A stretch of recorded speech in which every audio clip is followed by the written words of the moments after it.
bring up the dish. They're like, oh, what do you have here? And they're like, oh, I've got salmon. And then he's like, God, fuck me. You know, that's what he says. That was everyone else. Everyone else was Ramsey. Like, oh no. Oh, that taught you don't bring salmon to the Never do a potluck. Christmas potluck. A summer potluck, I'll bring salmon. No. What are you? You have any ideas this year for the GV potluck? I could go really expensive and do German Rouladen. Well, you don't need to go really expensive. Because that's really good. German or Latin? No, Rouladen. Basically, German it's Rouladen these food. specially cut beef strips, basically. Inside you put bacon, and you wrap mustard and ketchup with a pickle, and you roll it up and you bake it for like 40 minutes. And you let it basically rest. I think it's 40 minutes. That sounds good. But it's so good with gravy. It's just this thick piece of beef with bacon and everything. I love that. So this good. guy doesn't like meat, so. That might make an exception. December might need to bulk up a little, you know. So, we ready to do this? Yep. I think so. I'm a little sad. I forgot my lip balm at work, but I'll leave that off cast. Cool. Hello, ladies and gentlemen, and welcome back to the Mandalorian episode, or the Mandalorian series review. I am the, hang on here. You guys go first, because I have a nickname. I wrote it down. Oh, gosh. Go. I'm the ill-prepared Kirkland Patzer. I am the super fucking excited Taylor Field. The salmon eating Taylor Field. I am the Twilight healing bath member, Travis Snell. Ayo. Yeah, that was a You wrote great that down, didn't you? I did, because I didn't want to forget it. This, ladies and gentlemen, is a review of the entire Mandalorian series. We are going episode by episode. When they release every week, we'll be dropping them. So you can go back and check out episode 1. Check out episode 2. We do non-spoilers, then we jump into spoilers. So that's what we're going to do right now. If you have to check out other stuff that we did, please check out our Jedi Fallen Order review. Me and Taylor just dropped it last night. We talk about the game, but then we talk about the story spoilers. So that's all broken down. Next week, we're hopefully going to have a newscast, another Mandalorian episode, a Knives Out review, and then after that, we got Last Jedi commentary track dropping, some Star Wars Jedi, not Jedi, what would it be? The Rise of Skywalker, and trying to do a predictions cast. We always do that before big movies. So, yeah, if you like what we've done in the past, what we're going to do in the future, or what we do on this podcast, please give us a review on iTunes. That helps us. We're trying to hit our next milestone. We're almost at 150 iTunes, or I guess just Apple Podcast reviews. So that would help us out tremendously if you go out there and do a written one. Those are the ones that count. So we're almost at 150. We need to get 200, so that'd be great. Hopefully it's 5 stars. If it's 1 star, it's just go eat some salmon. Don't worry about it. You know, it's fine. Is there anything you guys would like to shout before we get into the Mandalorian, the sin? Nope. Anything I'd like to shout out? Don't think too long. I don't think I got anything to shout out. Okay. Yeah. That was a long no.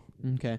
You can start with this episode, Taylor. What do you feel about the... we're going to do non-spoilers, and then I'll say 3, 2, 1, then Kirkland will say resemble, because I think it's, there's a clown that took Dylan's place this week. So it was his turn, too. Yeah. Sure. Actually, the clown will say it. I'll say 3, 2, 1, the clown will say it. We'll see what he does. So this episode, I'm very happy that it was up faster, you know, than it was the second episode was, because the second episode, Personal story first from Taylor Field. Oh yeah, like every time on mobile it dropped at like 12:05 for episode 2, and then for my TV it dropped at like 12:15 or something. 12:15. Shit, That's a lot of digits. Fuck. We'll go with quarter after 12. There you go. But this time 12:15. around, mobile and TV it dropped at 12:10. Do you have it That's like a on your lie. phone? No, 12:10 for me. Oh, well, for you, maybe. Well, I think mobile definitely dropped first, and then TV dropped after. Because If it did, it was within the span of 30 seconds. Because I saw it on mobile, and then I turned the TV on. It was right there. I don't know. I think that's line, but I just threw up the mobile onto my TV. So I don't do You that. guys are crazy. Go to sleep. Watch it in the sleep. morning. It's no. just too I exciting. work at 7. Well, you work at 7. I work at 7. I have to bike or bus, so I have a Okay. little less. I'll but, give you that. it's hype, you know. You gotta stay. And this was a big episode for me because I needed to see what was gonna happen. Yeah. So. Yeah, a lot of things happened. A lot of things were good things, and That doesn't sound like all the things were good. no, it was all good. I was talking to Travis about it today in our private chat, and there's just so many awesome things to talk about. Ryan and I are in there. You're in the group's chat because you respond very few and far in between sometimes. When Not was the last those time- private ones. Yeah, that's true. That's true. So we need to make a separate 3-person group, you know. But yeah, the episode, I feel like it had it had a lot of good things going for it in the sense that, like, yes, the second episode obviously felt like a side quest kind of mission, where this felt okay, like we're back on track, and it feels like, again, it had that video game-esque kind of vibe. Like, this feels like a mission in a main campaign story or video game that I want to experience or play. The things that the Mandalorian kind of goes through and endures in this episode, it feels like, okay, I would love to have a game where I'm playing this character and I have to, deal with this whole scenario, the one specific scenario that you guys obviously know of, which was super cool. But Nope. I don't know. There is some good callbacks to like the first episode. I feel like in this episode, and yeah, it was awesome. And there were moments where I was just rooting on the Mandalorian, like, come on, just fucking do it, just do it, and it didn't disappoint. So Yeah, this was an awesome episode. Quick backstory. I woke up early this morning before work to watch this, and as soon as I turned on my PlayStation Disney Plus and I saw that it was 37 minutes, not 26 minutes or whatever the last one was, I just got excitement. I was just like, oh, I know some shit's gonna be going on, so I just got hyped right there, and then I definitely was not disappointed going to this one. It was definitely felt like we were back on track of just the main story. And not saying that like the last episode, it's called The Child, I think, chapter 2. Yeah. Chapter 2, The Child. Not saying that one like took me out of the show. It's just like I felt like we were kind of taking a back seat on like the main story. Not like we're veering off in a whole new direction, because we, at the end of The Boy, or The Child, I'm thinking of a movie. That's gonna be the Disney Plus Michael Jackson series. So just after chapter 2, like we're on basically like the same track of where we were at the beginning of it, where it didn't change too much throughout that episode. Whereas this one, I feel like we're definitely on a, I don't know, different place than where he was going. And again, I don't want to spoil anything, but overall, it was an awesome episode. It felt like there was more action compared to the last one, and I don't know. I don't want to say too much and spoiler it away, but overall, I really enjoyed it, and I'm very excited for the next episodes.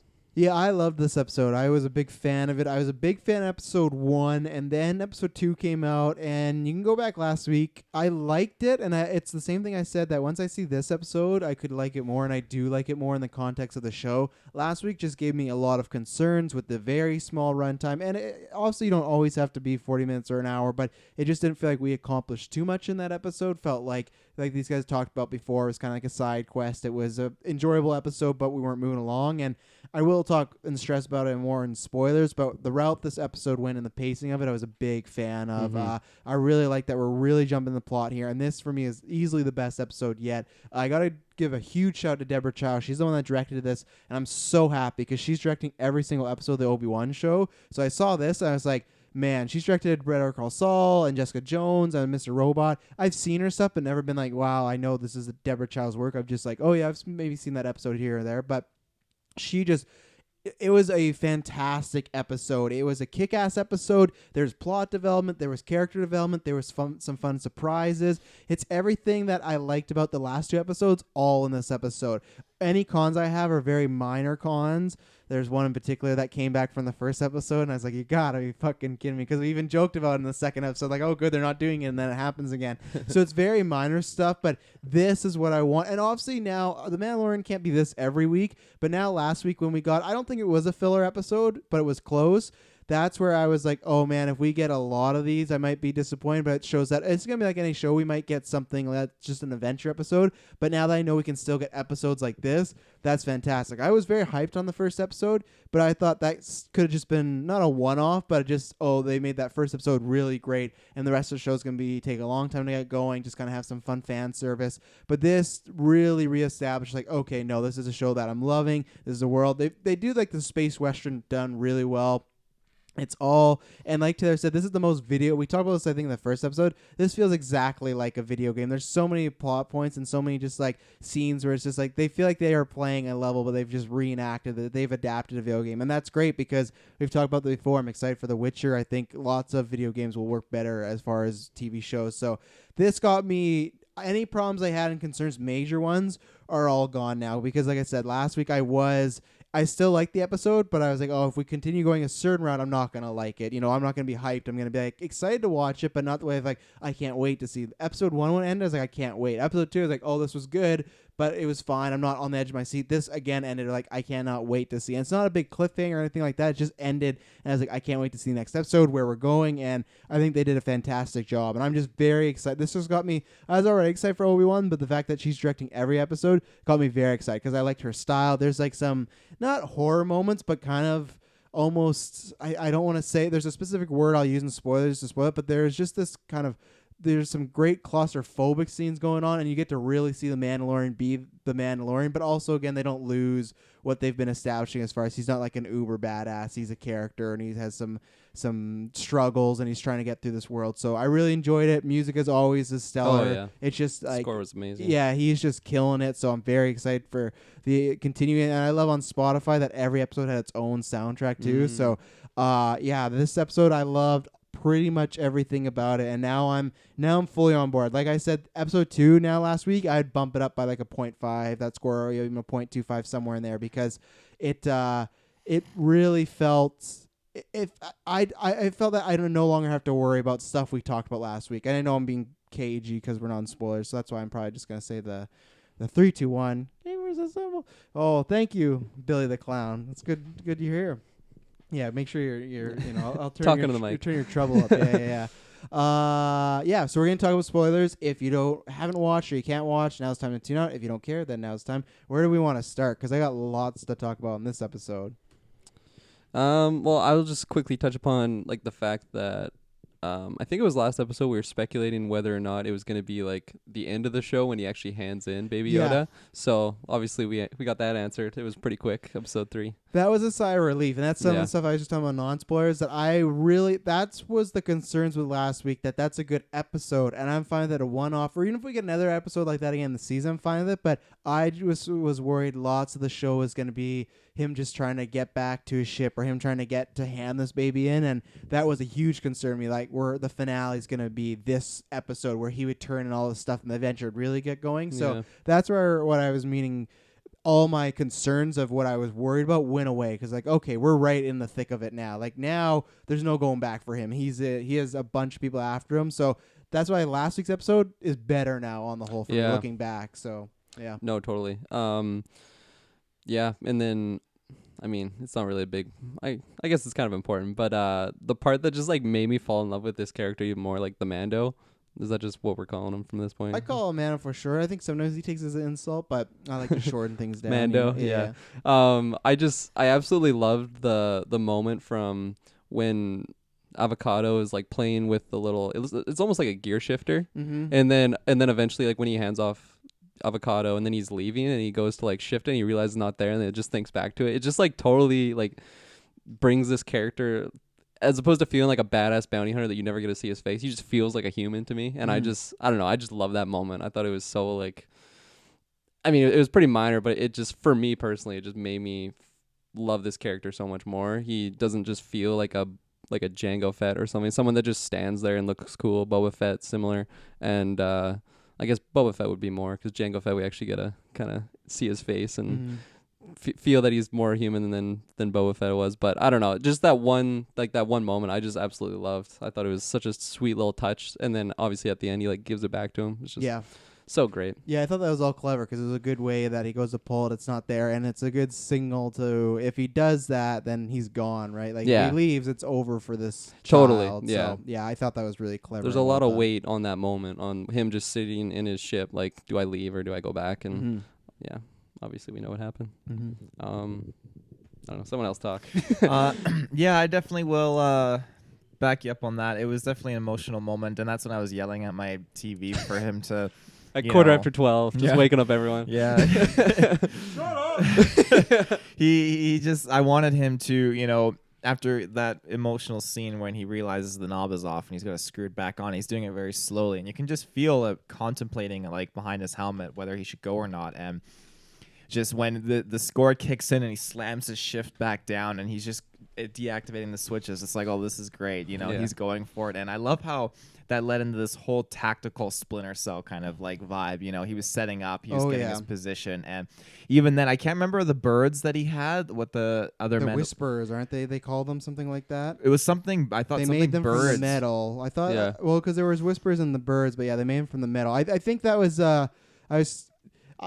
I guess you couldn't have done it at any point. It was a little strange that they set that up and then he used it right away. And I think he's got more though, considering there were 4 stormtroopers and he had more than 4 shots. Okay, I hope, because they were like, this is a one-time Yeah. use. So I'm like, is that it? Is that? And it's fine. It was a cool like to get out of danger scene, but just the fact that it was in the same episode was very like. It's very like the video game when something shines and it's like, oh, I wonder what I need. And there's a book shining. It's like, it's probably that fucking book on the desk, isn't it? You know? No, yeah, I definitely thought it was, well, first of all, I thought it was a badass like moment when he actually uses it. But then also when he leaves, I don't know what you'd call that dark room, just bad juju going on there. Like but the Empire's mini base. Yeah, like base, when they leave that and then he's just surrounded by like the Bounty Hunters Guild. I'm like, man, I bet he wishes he had the Whispers or whatever the hell they're called. I know. Well, the birds. I like that. I agree with you in that moment too. I love though when how they did it when he's walking out with the avocado and you just all like you hear the one beep and the one bounty hunter pulls out his tracking fob and then all of them do and then everyone is just he's walking down the alley, they pull it out and like it's building up and up and up and I would have been running at that point because he knew.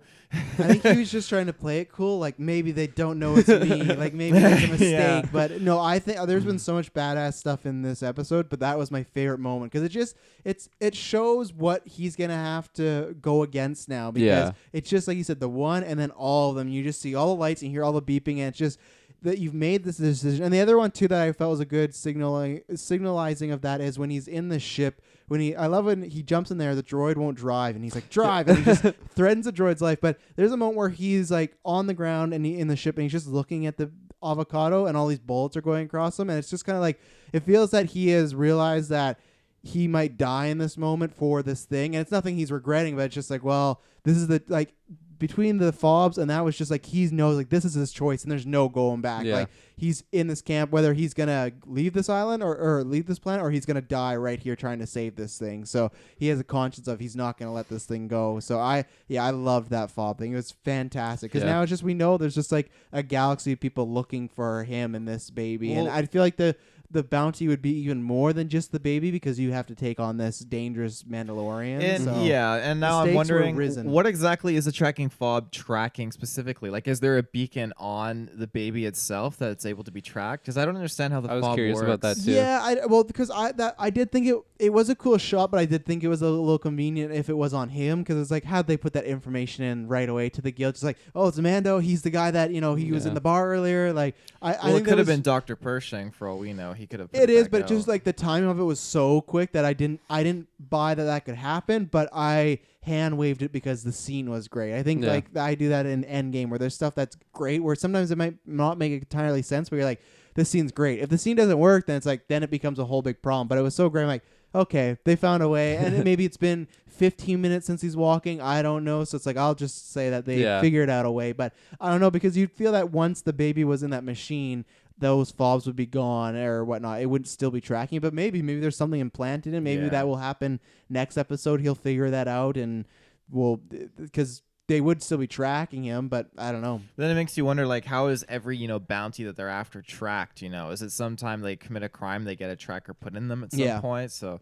Yeah, interesting. Hopefully answered in the future. But I loved the base scene other than one scene shot, but I love that because for me, when he's taking out the stormtroopers, it reminded me exactly of Batman Begins. The first time Bruce Wayne puts on that outfit and he goes into that that shipping yard and he's taking out the drug dealers, and it's like they see him run by but they don't know, and then he comes up behind and there's one where he's like here, and he like that's exactly what the Mando was doing. He was like, so that's what I loved, and that's where I was talking about like the horror aspects of like it's not scary because it's the good guy doing that, but he's acting the same way when Batman does that. Like he's scary because for them you don't know where he is. Even the moment when Carl Weathers at the end like goes to shoot him and he shoots the smoke and he doesn't know where he is, and then he just pops out and gets him. Like that's why I love that he had like that ninja Batman-esque, like he's using all the things of his environment to take these guys down. And there was a horror aspect the way it was shot, and that's like big shout out to Deborah Chow because all those were really well done. The only one I didn't like is I liked it when he harpoons the guy and he brings him and stabs him. The only thing that was weird is when he goes to him, the stormtrooper's just like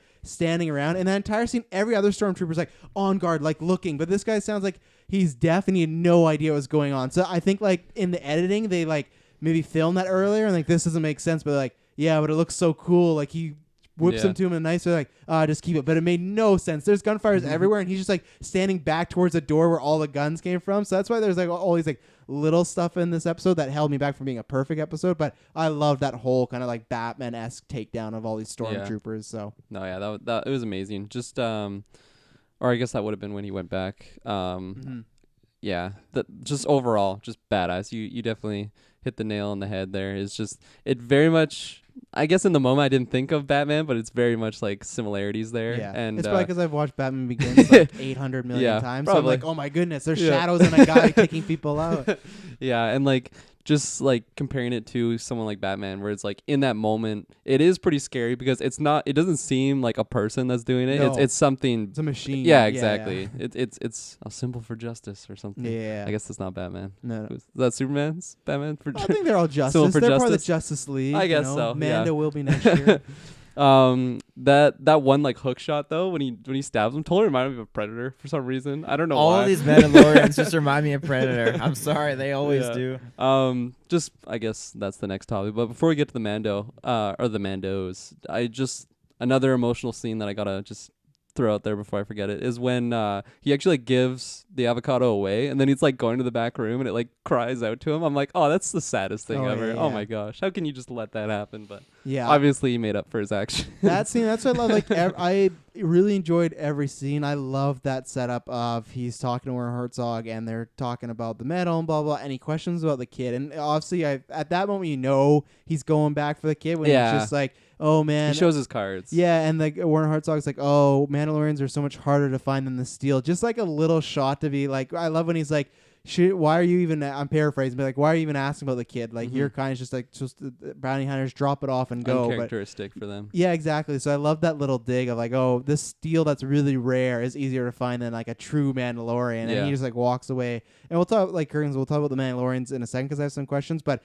that was good. That tense scene. I'm glad Werner Herzog isn't dead because obviously he's not a major part. He's only been in 2 scenes and small, but he just has like a really good presence. And I'm ready for that face off again at some point, whether it's this season or whether he survives. Like I'm ready for the Mando to gun him down at some point. But it was good. It was just like we're paying you. This is none of your business. And what a video game move where he gets the whole armor, and then goes back and still takes the kid. Like that's all. Like there's been so many times in video games where you'll do something like that.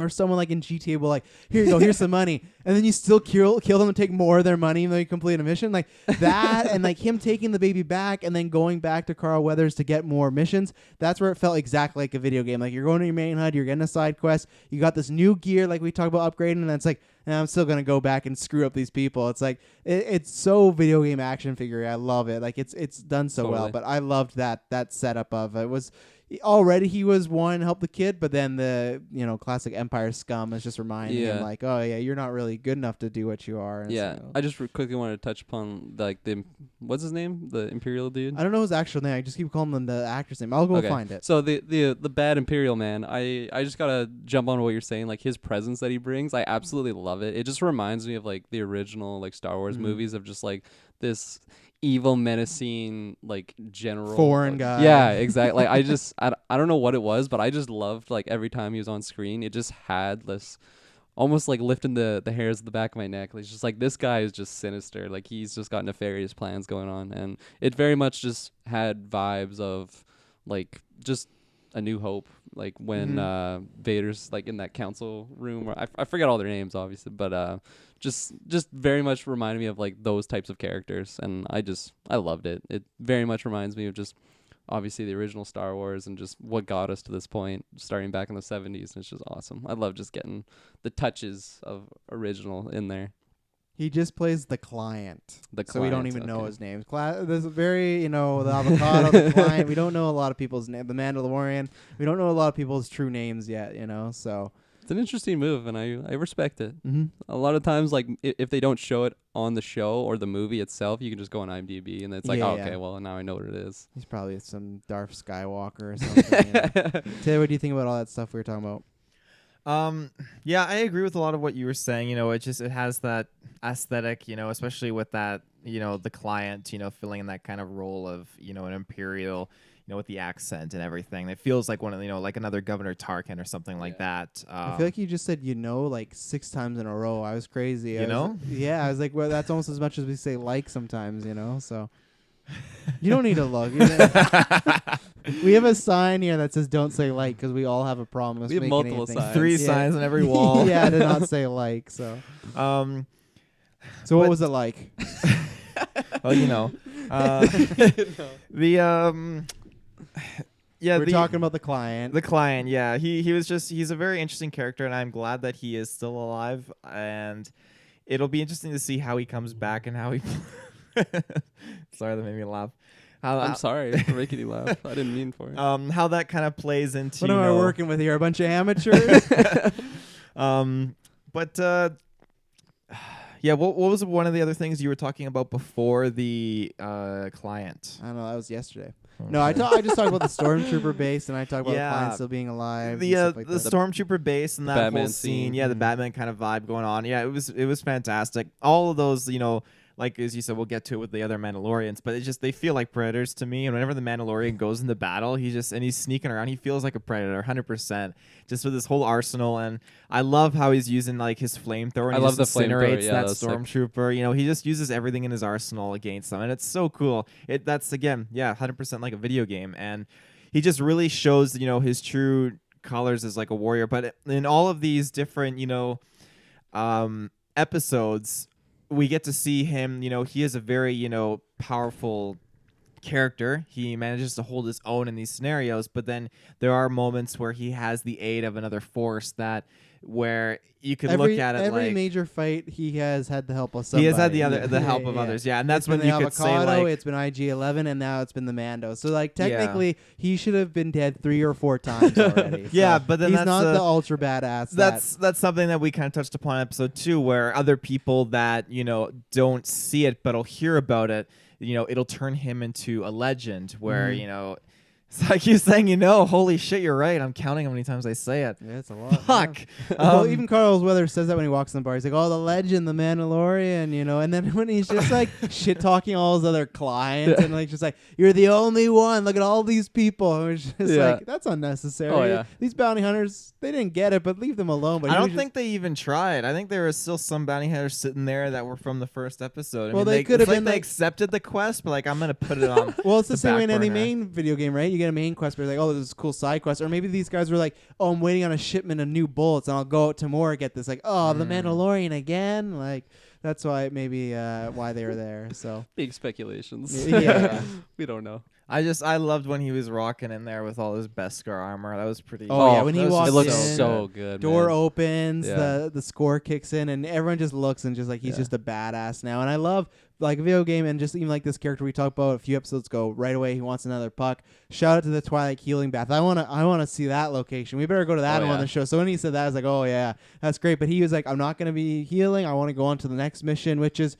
It just shows, because it also shows too, and it ties in. We'll talk about his flashbacks in a second, but with him and then the foundlings, he said like, oh, whatever you don't use goes towards the foundlings, and the lady was already planning that. She's like, yeah, that's what we do here. But it shows that he's still just always trying to provide, and he does have a soft spot for certain people. So it showed that he's just going right back to the mission, and there's no rest for the wicked there. But he was looking great. Yeah, and just touching like back on the Mandalorian armor, it was interesting that he finally got his. What was it called? Like the signet? Well, they were gonna look at giving him the Mudhorn, but he said he had helped with that. So He didn't go helped with with an that. I enemy. see. Yeah. they ended up. That's when she was like, "Okay, we'll make these whispering birds for you." or Oh, whatever. okay. See, Travis, like we were mentioning off gas, I watched this very early this morning, and I was definitely partly dozing off, so I definitely missed that part. It's a boring episode for you. No, definitely not when the Mandalorians came out. Jesus, I woke right up there. I guess we can touch upon that now. Well, before that, I wanted to say, what did you think? Because we speculated who else had hired these other bounty hunters, that the client confirmed that he was the one that hired these other people. What do you think about that? Because I didn't think that was the case, to be honest. I thought there was other people looking for this avocado, but it was all Werner Herzog's character. I think that, from this point of view that we only have the one point of view looking at it where he says, yes, he's hired other people. But that being said, and there were a lot of people in that bar pretty mad, right? So there were a lot of people that were mad in the bar, but I do think that there could be other interested parties that are looking for this. Maybe it's other remnant cells of the Empire that have their own agendas or goals.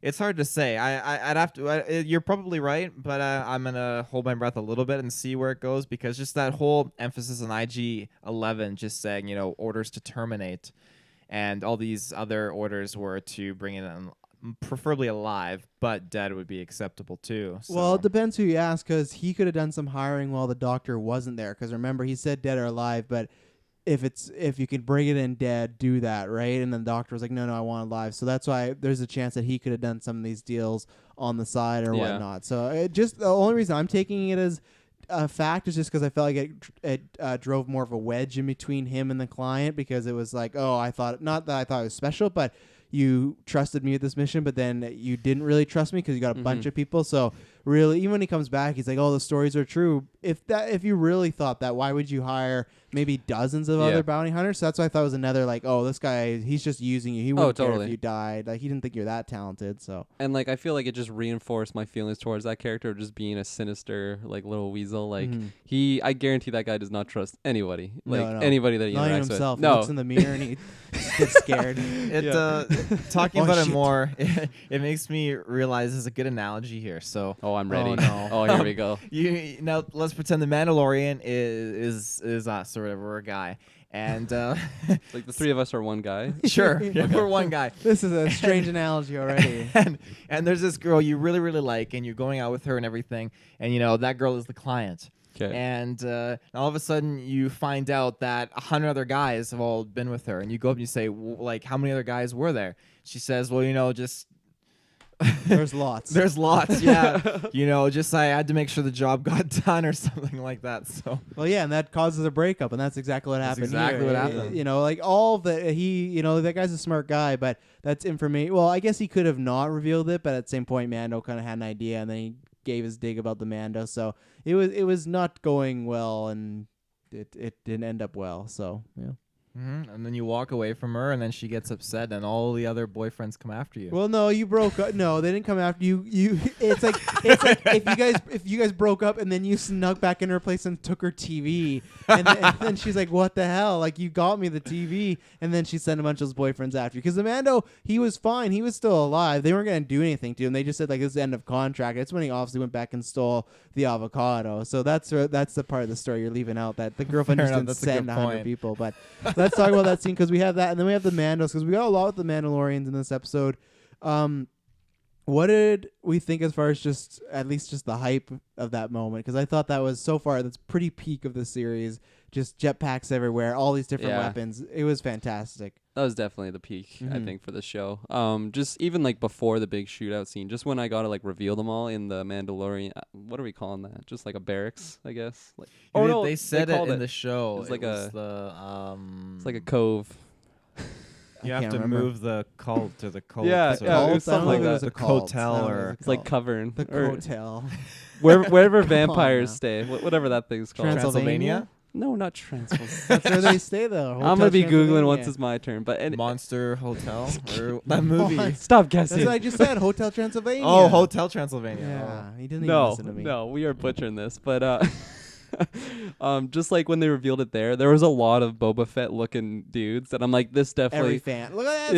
Yeah, exactly. Boba Fett confirmed. And because in the first episode, did we actually get a good shot of him, or is it just a silhouette? It was a good shot. Okay. Oh yeah. Have you dissected It's a fine Oh yeah. shot. It was 1839 was the mark. You got to freeze frame that. I forgot that you wrote that down. So there's more than I was expecting to be down there. Yeah, no, me too, for Yeah. sure. And I just love their different looks. Obviously, there's the big dude who confronted him. I just thought his armor looked so sick, the color tone of it. I was just like, man, I want to just have like a Mandalorian game and like just customize my own Mandalorian. This would just be amazing. I think it could come, to be honest, if this show's successful. I hope they do it because it's I would love very much that. So as to. This is the way. This is the way. Is that like a common Mandalorian thing? I've never heard it before. Because like I never heard it before, and like I don't know what it was. It wasn't like tacky or cheesy until it was like right at the end, and like the big dude with like the LMG was like saving him, and he's like, "This is the way," and then just Mando was like, "This is the way." I think it became tacky and cheesy because they said it way too many times, and I don't know if I liked when she would say it, and then all of them in echoing be like, "This is the way." I think they did it just a little too much, and I was like, "Okay, I get the point," and even that because it's just. It's one of those things I feel like now you can just write off for anything when he's just because doesn't the Mando say like, "Why are you helping me?" or "Why are you here?" and he's just like. Oh no, he says like, "Oh, we got to get the asset out of here," or whatever he calls Avocado. And who does then, he say that to? The big guy. Before he says something, he's like, "We got to kind of change. We got to get out of here and change his core ordinates." And then he just says, "This is the way." And then Mando says, "This is the way." And that's no. Yes. I think it's in the wrong context. The big guy says like, "You need to get out of here," and Mando responds saying, "You have to move the covenant or the location," and then he just says, "This is the way" to him. Okay, you could be right, but that still doesn't explain like what does "this is the way" mean. I think it just means that to them it's part of their honor system. It's just like they're doing the most honorable, dedicated thing, which is to them what is right. And so why do you think now? So we found out some information again. I don't know. I hope people stop saying this. This is not the Jedi purge. It's clearly something else happened. The Empire purge, and that's what I love. They do the setup where he got into like a fight with that big guy, and because the big guy was like, since the Empire took over, we can't go out. We got to stay secret. We can only go out one at a time, and especially too because they get that steel and it has like Empire logos, and it's just kind of like,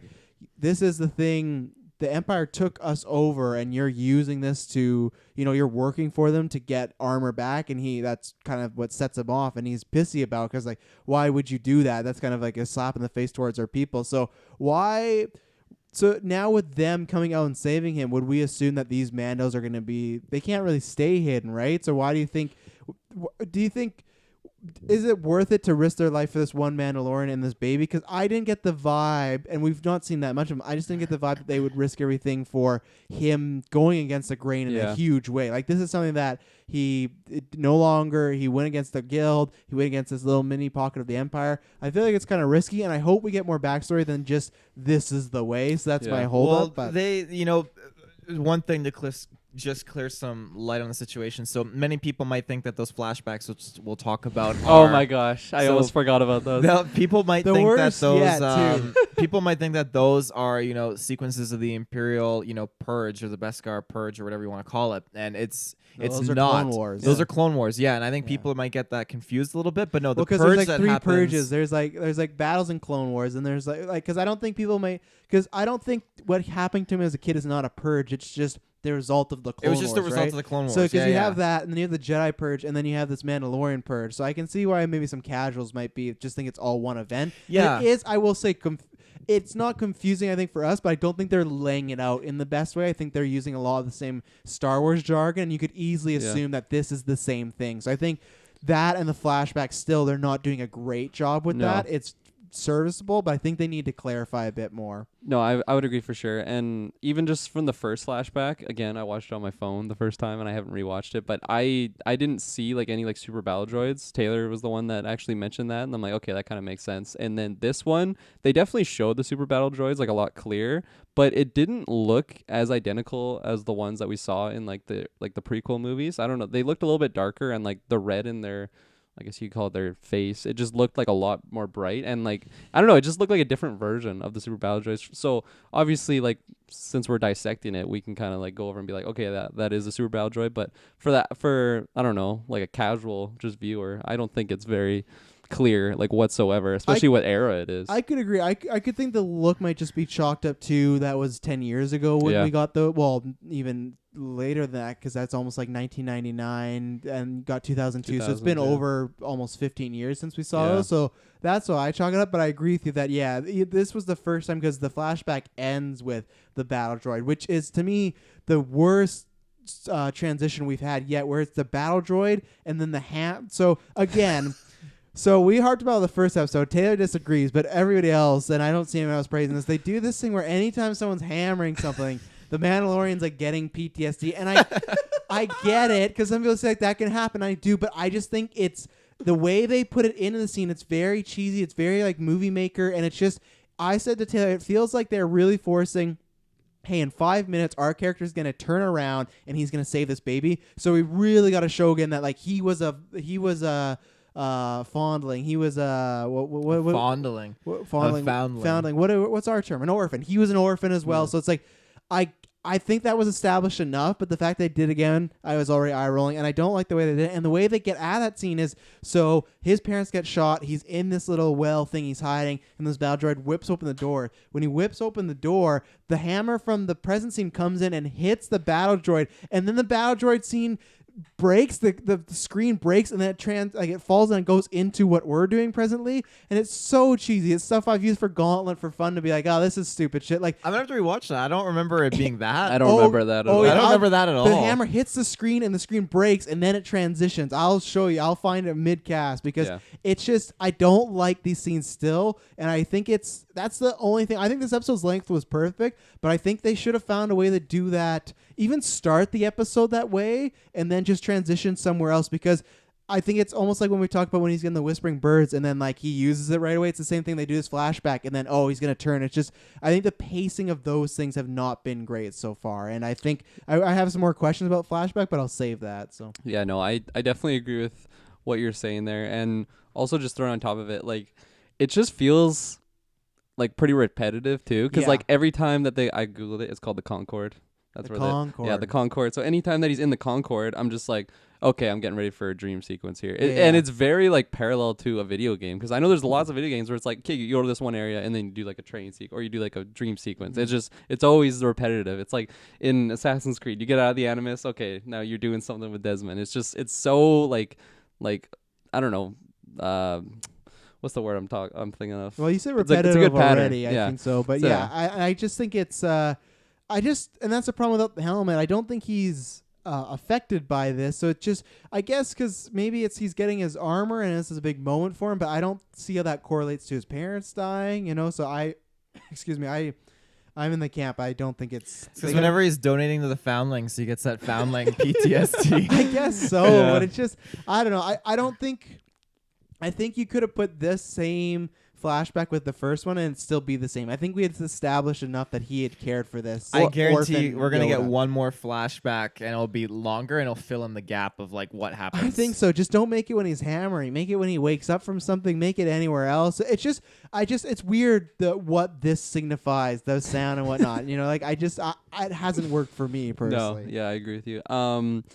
I just quickly wanted to bring back something that you were talking about. We kind of got off track, but just like the way that the Mandalorians were like so against him, like going on the Imperial side and like basically going against the grain on, I don't know, just they see the Imperials as the enemy and like they did the Mandalorians so wrong. Like, how could you be doing that? Yeah. I'm definitely not sold on just like, let's just put that all aside, and I guess he's a Mandalorian, so we'll look out for him. For one guy, for something very dangerous. I wish there was more discourse between even another one being like, no, we should come out. We should not, because you don't want to ruin the surprise of them making the save, but you should still set up some motivations that maybe even a few of them are like, no, it is time to come out, or he's just doing his best. And it's just, we just got the big guy's perspective of, fuck you, like you're going against us in a way. So, and like it might be revealed in a later episode of like there are some people that didn't go help him. They're like, no, fuck that guy, he's so against it. And like, but it's just so weird that they throw all of that out the window and just be like, he's one of us, let's just go look out for him. And even Mando says like, you guys are gonna have to move the Concorde now, like you just revealed yourself. It's 100%. And that's the thing where it's just I hope that, and I think they will. I actually do trust them, but I am hoping that we get more with them down the line in either way, because that's a big thing to have to upheaval your whole clan there for just this one thing where a guy is going against grain. He didn't even, it's not even like he talked about, because he talks about the child with the client and he says, why are you asking? And with Carl Weathers, who I don't know his name either, the guy who deals out the bounties, he was just, I didn't ask and I don't really care. It's like a don't ask, don't tell thing, right? It would have been different, too, if he brought that up to the Mandalorians. And same thing, some of them were like, oh, it was a child. And they were a little off with that, oh, they were killing children. But we didn't even get that. To me, it was just, they were also fine with it. They didn't care. It was just more income for them. So I hope in the future we get more flesh out in general with why they move, why they decide now. Because even then, if you're going to decide now's the time to spring, I think they should have been in last week's episode or the week before. We should have got, because it was great to get that reveal of all of them, but I wish we got more motivations of maybe like we talked about already, that there are some that are wanting to reveal themselves. It's like kind of like a boiling pot, like it's gonna burst and they could come out at any moment. Where this, it felt cool, and I love it as far as like the visuals and the action, but the story I still need a little bit more of why they did it. So yeah, I agree with you. here's a shot here. I gotta throw out the brightness here. So this is right here. So sorry for the audio listeners, but just to show them. Look at that. So here comes the droid. He's gonna open it. Oh, there he is. And so then look, battle droid, watch out. Boom! Oh, and the hammer breaks shatter. the scene. Okay, yeah. I think that was awesome. It's so fucking cheesy. So I don't even, and that's fine if you're paying tribute to George Lucas, you can. But that reminds me of the prequels when there's like so many. That's just so. That's why I don't like the way they're put in, and even around them, they just feel like a little. Like I said, I always feel like they weren't a part of the script, and they screened the series, and somebody at Disney was like, why is he like this baby? I don't understand. Like, you should put some scenes where, he's an orphan. Like, show how he became an orphan. Show why he would, and maybe some people that's working for him. But I don't think, I think the first one went fine, but I don't think they're not adding too much. I think it's the way it's done. But yeah, and like, I don't know. Maybe later it'll. I don't know. Like, are we just assuming that the main purpose for these flashbacks is to be like he cares for children? I think so. I think he just can relate to I was an orphan once and I had no one. And the other thing is, this is what I was going to ask. So that battle droid opens up the well, whatever. I'm just calling it a well, and it cuts. Clearly, someone saves him. I'm not saying it's going to be fucking Mace Windu or Darth Maul. 10 out of 10. Fuck. Let's go, motherfucker. But no, like it's either gonna be someone of note or someone of important. It even could be Carl Weathers' character. That's why they have a relationship. And some people have speculated that some people have speculated that it is Yoda because that's maybe why he had an attachment to this baby avocado. Oh. Well, that's what I mean. I'm not saying it's a massive character, but what do you guys think? Because clearly they cut away, and I think they're going to show whoever saved him is why he's saving this avocado, because there is a moment in his life where he could have been gunned down and killed, but someone stepped in and gave him a life. So he's seeing that with avocado. Same thing. If he doesn't step up, that avocado is dead like I could have been. I don't think it'll be Yoda or anything like that. Yeah. I think we could probably get like an unknown Jedi and just Do you that think it would be a brief scene. Jedi, though? I think it would be a Jedi because then I think that's where the Force usage that avocado used. I think that's where he's gonna. What if it's Obi-Wan and that sets up that ties in together the TV show? Oh, you know? shit. That'd be fucking wild. I'm just gonna be in the minority group here. I don't think it's gonna be a Force user. Just gonna be somebody. Yeah, I think it'll be just some random Joe. Clone Trooper. I don't know. Maybe it's Django. I'm just trying to think of like who would be against the droids. Well, right? technically, I was gonna say Guerrera. at that point. Oh, don't bring him back. at that point. What? Because your lore is better than me. What are the Mandalorians helping the Republican Jedis in? No, I in feel the like they're Clone Wars, independent, the Mandalorians became pacifists, so they Yeah. renounced anything that had to do with their previous ways. So is there still a chance though that there's just a random Mandalorian on this planet while this was all going down? Because he is not Mandalorian by birth, right? It sounds like he's taken in, right? Here's the thing. You didn't answer my question. He's taken in. Yeah. But here's the thing. The only finger audio listeners. The only Splinter Cell like Mandalorian group that didn't believe in the pacifism and wanted to stay true and honor their original Mandalorian ways was the pre-Vizsla clan. This is why you let me finish the question. You're taking this in a whole different. No, because you're saying unless there was a Mandalorian that came in and saved them. But no, yeah, I'm saying it's not even like a whole different clan. What if we've seen? I've been in Clone Wars where Satine her name's Satine, Obi-Wan's lover. She's just there visiting some people. What if it was a Mandalorian there, not a terrorist, not a separate clan? Just he's part of the Mandalorian, but he sees all this going down. He sees a kid's about to die.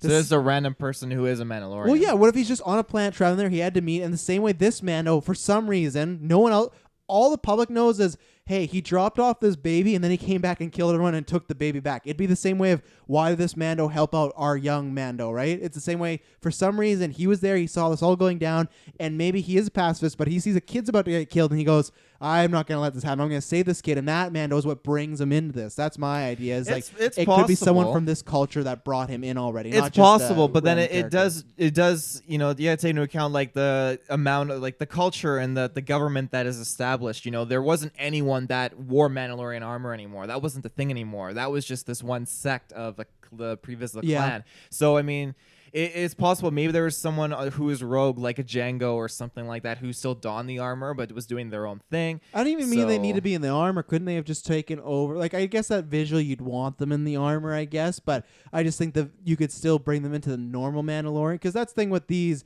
Mandalorians. I know there's like the kind of the more dangerous ones that are kind of terrorists, and you got the peaceful ones. I don't know in my canon where that kind of split off, so that's tough for me, but I just think it'll be someone kind of like that to do with that. I don't think it's going to be a Jedi. I don't think it's going to be like a Yoda. I think it'll be somebody that will retain the story and how he is the way he is. And that's why I think it's someone that is a Mando or Mandalorian, because he's still wearing that garb and stuff like that. He's still part of them. He's to the cause. Even though I do think in this season we're going to get his helmet off, because I think the moment worked of him finding the little Yoda, like the handle thing, but it was... For one moment, there was like a 15-second zoom in on just the helmet, and I got what was going on, but I felt like it was the Kylo Ren thing of eventually they're going to take this off so you can actually see Pedro Pascal acting and doing stuff. So maybe not all the time, but I think it's going to happen. I think it's going to happen. Yeah. I think him unscrewing and taking the knob off is a foreshadow of him taking his helmet off in the show. And even then, too, that... I like it. Are you being serious? I wasn't, but you guys seemed like I was being serious, so I'll roll with it. I also just think that they, in the same episode, that lady, like the leader of the clan that made his medal, is like, have you taken your helmet off? No. And she goes, has anyone else taken it off? And he goes, no. So I just feel like that for viewers of mainstream sets of like, oh, he's never taken his helmet off. So it'll be a big thing, whether it comes off by choice or by accident, that I think it will happen in this series. How do you think they eat or under like that sort of like deal? A feeding How do you tube. think they kiss other They clunk Mandalorianas? heads. Well, a little, or like a little like hole opens up in the mouth and shit like that. Do some tongue action. Those Twilight healing baths, you know. You need something going on. But I think Taylor, you're not gonna want his helmet to come off, but do you think it will come off?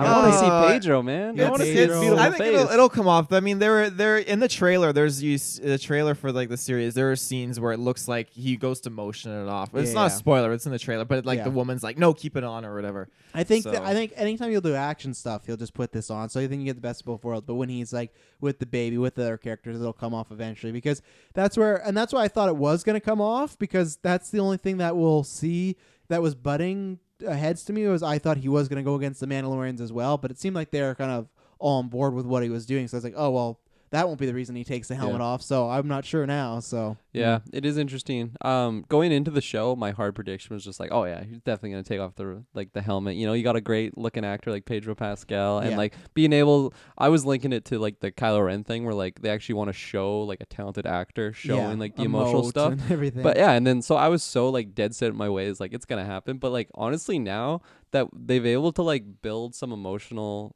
or just like show some emotions from this character, even though he's still wearing that helmet, just the little things from like I mentioned before, like the knob, and just like the non-verbal like language. You don't even get to see his face, but just like the way that he goes about his and doing his ways. It just I'm feeling for this character, and I can tell that he's feeling emotional at some time. So like just the way that they're able to do that without even seeing this character's face, something that they were never able to do with Darth Vader, right? No, not at all. And like he was always just the same, like stone cold. Same with like Boba Fett. Like I didn't know if he was happy, crying. Like you just never know. But the way that they're able to do it with this character, I gotta tip my hat to them. They're doing it so well. There's I still want to see his face though. I Yeah, love his face. this it's interesting because, you know, in several other like medias, like in Rebels and such, and Clone Wars, like the Mandalorians, they're taking their helmets off. So I'm wondering if this is just another, obviously like the Concord is another sect, like splinter cell of Mandalorians that are just honoring a very specific part of their culture, and they're keeping the helmets on and everything. Because yeah,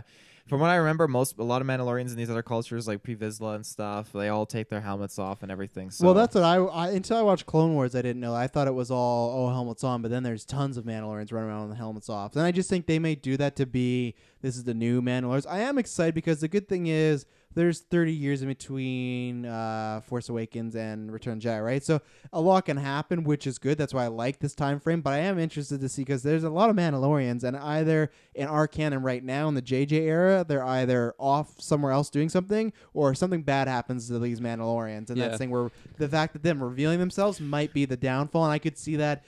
I could see a lot of them getting killed, and that being weighing on the Mando's shoulder. Like, they support me, but I got like he could come into another clan and see these dead Mando kids and this and that. So I think it's there's a high possibility lots of these Mandos are not long for this world, in my opinion. Looking at the things that they had to experience and go through, in at least in Rebels, the Empire actually had this weapon that was designed. I'm not sure exactly the name of it, but it was like an energy-based weapon. Star Killer to take base helmets too. off. Well, yeah, to take helmets Helmet off. killer base. But basically, you it just would fly just, in and it burns. Oh no! Take your helmets off, hurry! It would shoot this wave of energy out, and basically anything that was wearing Beskar steel, it would basically radiate and basically incinerate everything in it. So stormtroopers wouldn't be affected because their armor was different, but it would annihilate, Pedro Mandalorians. just melting. Well, yeah, they all just his armor. poof, they're gone. Fucking dusted. Just like some of these bounty hunters in this episode. There's a lot of disintegrations. So I love the disintegration. I love his weapon in general. His weapon's so good. I like how like in close range, just kind of like acts as like a taser type weapon. Then when he charges it up, just disintegrates. It's amazing. When Carl Weathers was trying to like talk to him and distract him, and the two goons were coming up behind, I wasn't sure. When I rewatched it, I realized like they didn't pull the barrel and get away, but the Mandalorian knew they were there, and he kicked the fucking barrel at him, and then turned and stunned his ass.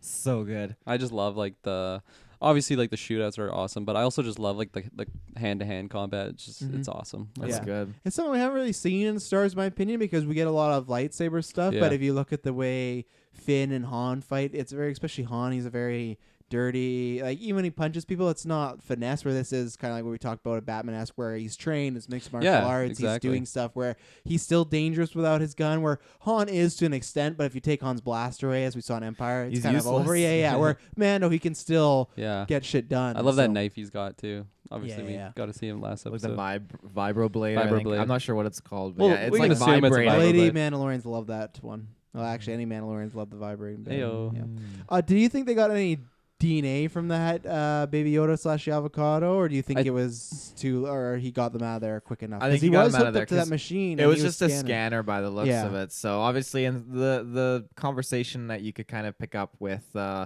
Herzog or Herman Herzog or what's his name? Just the client. It's Warner Herzog. First of all. Herman.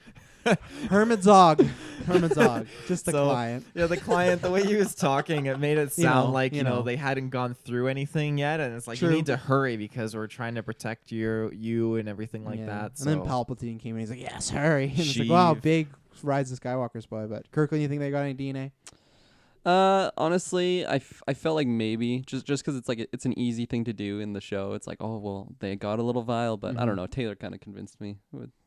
Evil baby avocado shows up season 2, just ready to go. They're just tiny, but just have like a lightsaber duel. But he's jacked though too. This one, it's like gremlins going on. Fun fact: I'm not sure exactly where this comes from, but apparently Yoda started training at 100 years old. Oh damn! There you go. So like lightsaber or like as force a Jedi. powers.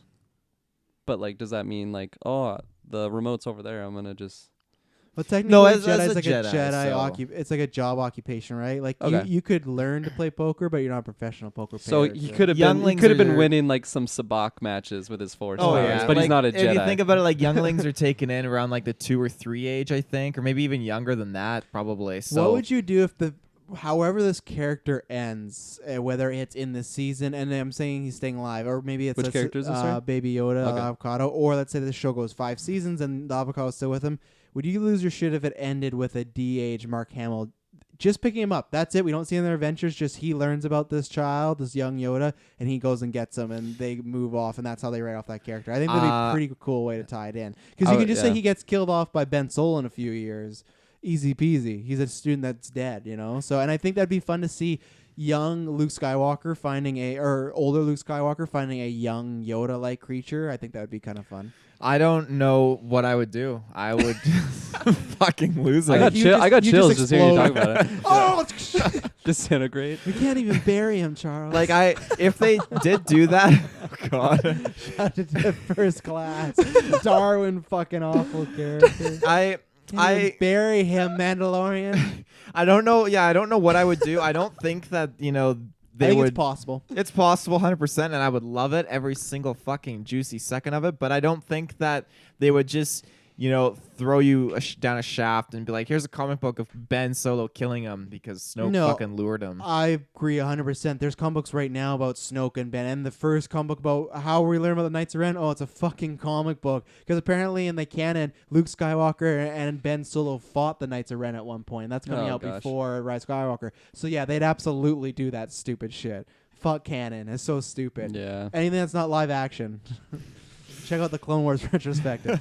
Only two things I have left is one thing I didn't like is when he dropped off the avocado, he had the lid up. I didn't like that because I felt like he should still be keeping it secure. He's just walking through our R7. What's this place called? What is it called? Avara 7? That's the planet we found out on Twitter. So he's just walking through there. There's so many people and the lid's just up. So I think he could have put it down. He's delivering a bounty. I think they just did that because, oh, cute, you know, Baby Yoda.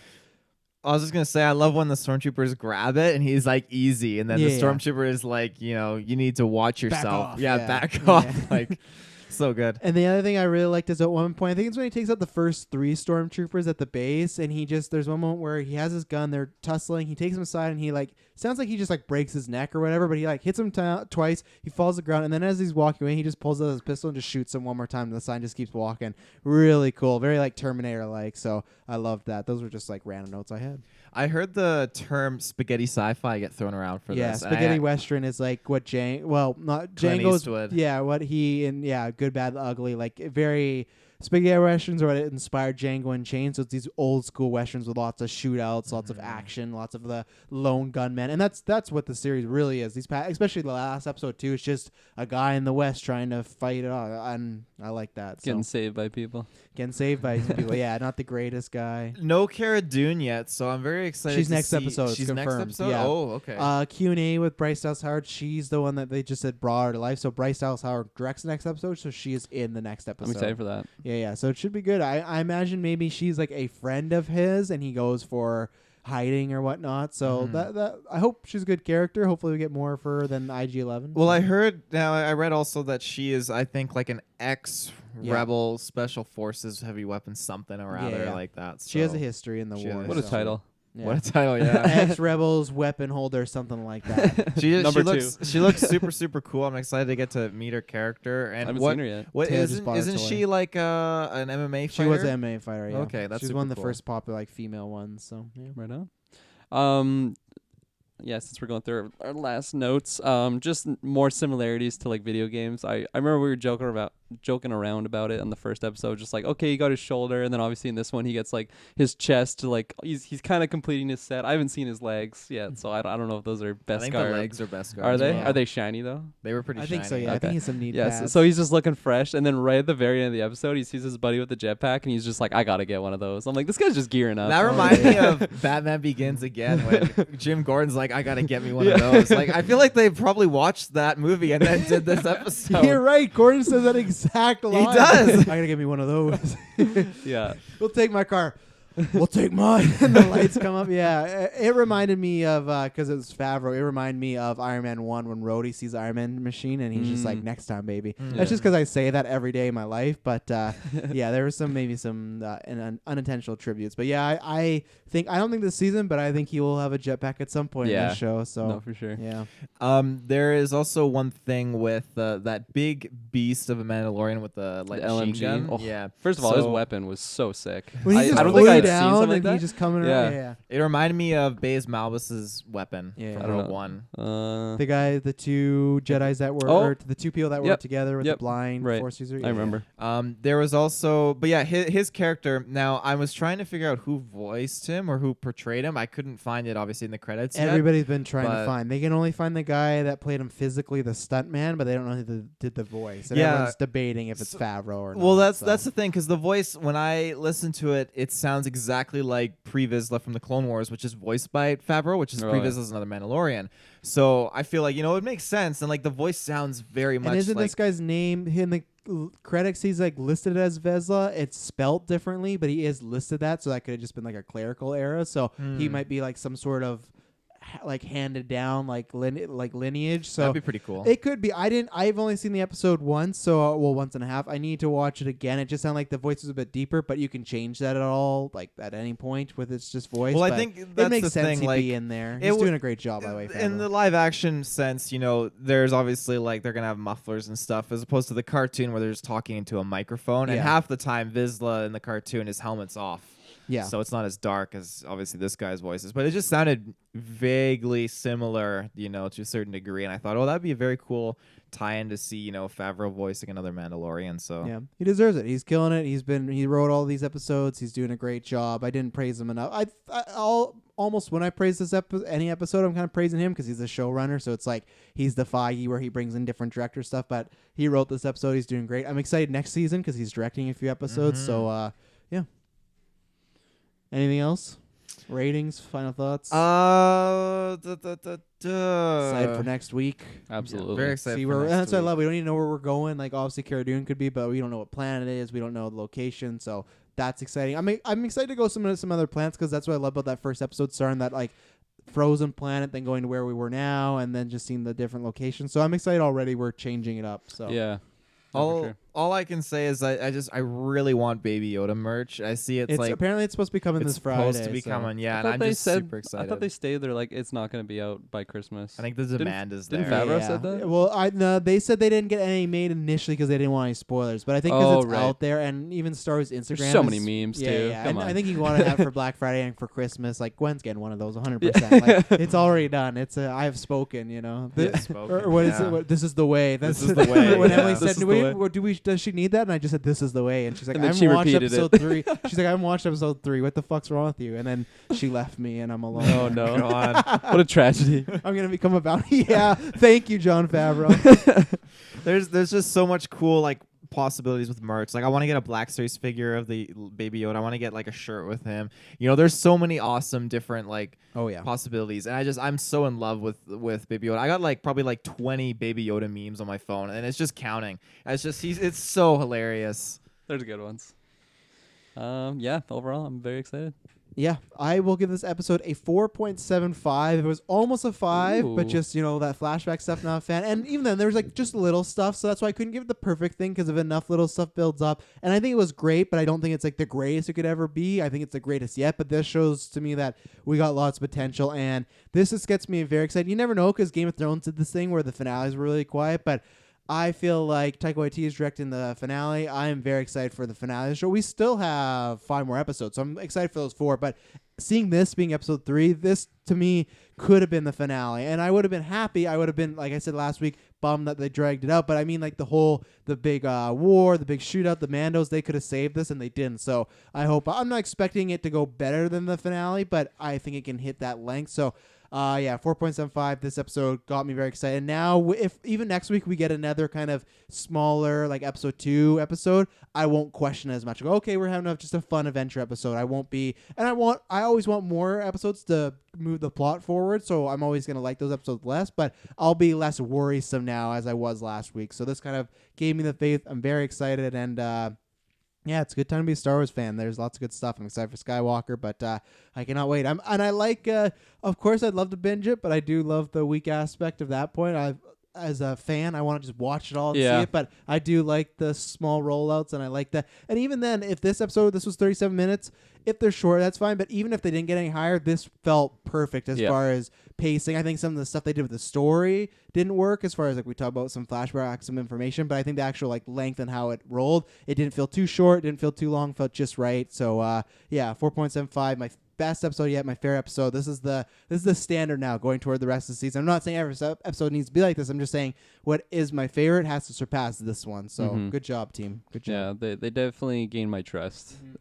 I'm not saying I was like, oh, the show's going downhill, but I have full faith. Like if next episode, like you said, is a lighter episode, I'll be totally like, okay, I'm okay with this. Yeah. And I do agree with you. I wish I could binge it all, but it is fun to discuss it and obviously do our reviews like this. And I can't wait in January though. I'm gonna watch this thing start to finish, yeah. and I can't wait because it's just gonna feel like one massive movie. So that's great. Yeah, for sure. And I'm not gonna rate the episode. I'm gonna wait till the end of the series. Oh, that's smart. I guess I can rate like season by season once the next season comes out. If we watch the entire episode, it's gonna feel like the Watchmen Zack Snyder cut. Yeah. You know? Hashtag release the Snyder cut. Yeah, this episode was just awesome. I'm on the other side of the bench where I love those flashback sequences. I love me some HD Clone Wars stuff. Not even likes them. Loves them. I do. It, HD, droid That's why. gunships. It's the fucking droids. We've HD realized droid, this. like super battle droids. Like it's just so good, and I can't wait for that next flashback sequence where it's like a full on, not like intermingled with the hammer smashes, but just a full on sequence of them running and the B2 battle droids just fucking laying if people they down. show any HD like clone commandos, Taylor's just gonna like orgasm till comatose. Oh god, yeah. Vince McMahon meme. Yeah, that's gonna be Taylor, and he'll never come back. I'll just be fucking lighthousing in front of my TV. The light is mine. Madison wakes up in the middle of the night. You're just naked in front of your TV. The Mandalorian episode just playing on repeat. Oh, that's. And Madison's in the chair, and she just like Willem Dafoe like. It doesn't take much to get me going with Star No, Wars. it doesn't. It really doesn't. If they throw in a couple clone troopers in there, I will lose my shit. That'll just be so good. It's just dangling right there behind the blanket, behind the curtain. Like it could come out, but it might not. It's hard to say. So what are you giving this episode, Taylor Field? I'm gonna give this a 5 out of 5. Wow. So far the series has been perfect. 3 They've 5 been out of 5. so good. Wow. Taylor, where can they find us for the rest of the Mandalorian, Rise of Skywalker, everything that's coming in the future? Ladies and gentlemen, with your internet connection, you can find us in the search bar at Geek The for bar. Space Podcast, the bar. Check us out on Facebook. That's where all of the hot topics are dropping. Baby Thanos, if you like baby characters. Yeah, Baby Thanos, which I'm loving the gifs that are popping up from Yeah. that, Good job, fans. the kill it, kind of vibe or whatever. So Polls will be coming back eventually. We have maybe a special one for Star Wars, and then we got another Star Wars one related in February. So they will be coming back, just, working on stuff. we're working So. hard. Ladies and gentlemen, if you go to the description below, you can find the video and the audio feeds. Please subscribe, like, rate, review, like I was telling you earlier. That helps us a lot. If you like what we do here, the free content, please do that because that helps us grow. That helps us find more fans like yourself. If you really like what we do, jump on Patreon because next year we're going to be dropping some stuff soon, some early stuff, but 2020 is going to be a big year for Patreon. We're doing some really nice, good, exclusive stuff there that'll be only exclusive, not just early. It'll be just exclusive for Patreon. So, yeah, very exciting for the next week. I can't wait to see what's going to happen. Just check out everything. And until next time, it won't be boring. And may the force be with you. Always. That was beautiful. That's I pretty would say, sick. Yeah.